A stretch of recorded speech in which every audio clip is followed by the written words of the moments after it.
You need to remind me to thank your father when we find him. For what?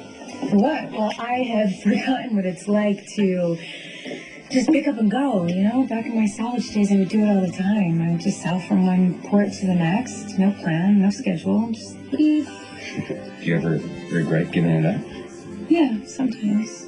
I think my life was probably a lot simpler back then, and it was a lot easier to stay distracted, and things got tough, I would just go, and I can't do that now. It wouldn't necessarily be fair. Yeah? For who?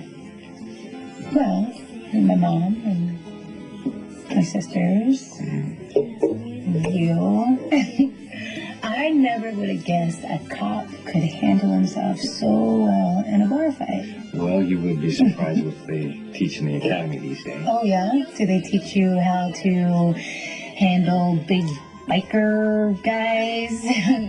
No, I became a cop to make a difference, to try and do something good with my life. Not that I'm opposed to rules and regulations or trying to have fun. You know what, that probably just sound a little defensive. Well, I think it sounds like that you have probably caught a lot of criticism, probably from Luke, probably for the choices that you've made. Yeah, my dad doesn't understand how a kid of his could end up on the wrong side of the law. Yeah, at least as far as he's concerned. Well, I happen to like who you are, and I wouldn't change a thing. Neither would I. Oh, that's good. You know, you just seem so relaxed and happy, a little different from when we're back home. So I. Hey, Cindy. Who's your friend?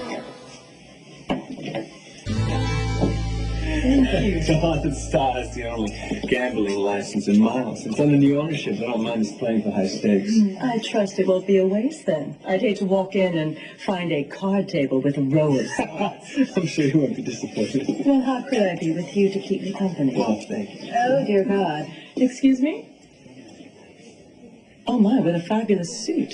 You don't often see a man of that age so well tailored. Do you know him?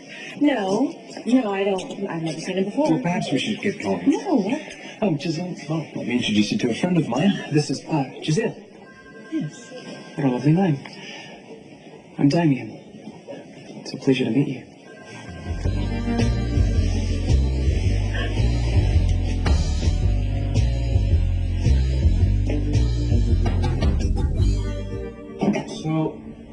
So I'm thinking about removing this wall here and expanding the waiting area.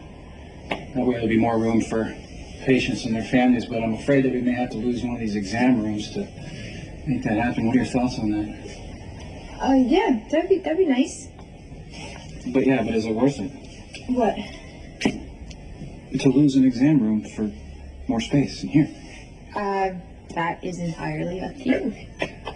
Are you all right? Yeah, why? Well, I don't know, you just seem a little distracted.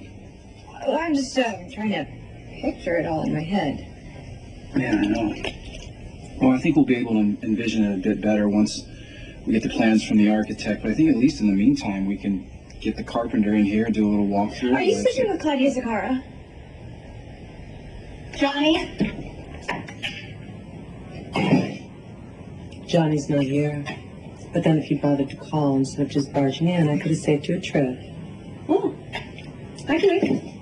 I live here too, Lulu. So you don't just get to barge in without knocking. Johnny gave me a key. What did I tell you about the attitude? I don't listen to what you say. It makes it easier for me to tolerate you for Johnny's sake.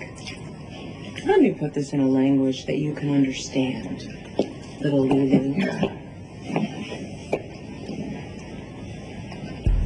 The only reason that you're still alive is because my father is using you to manipulate my brother.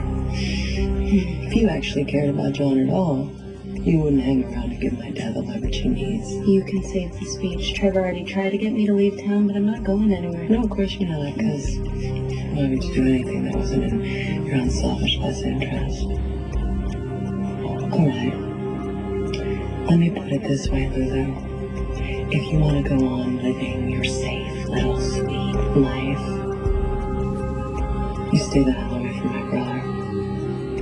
You may be a spoiled bitch who's used to getting everything she wants, but not this time. You're not getting Nicholas, and you're sure as hell not keeping me out of Johnny's life. Come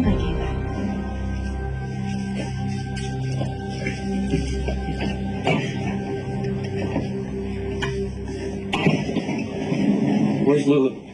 She left. Did she say when she'd be back?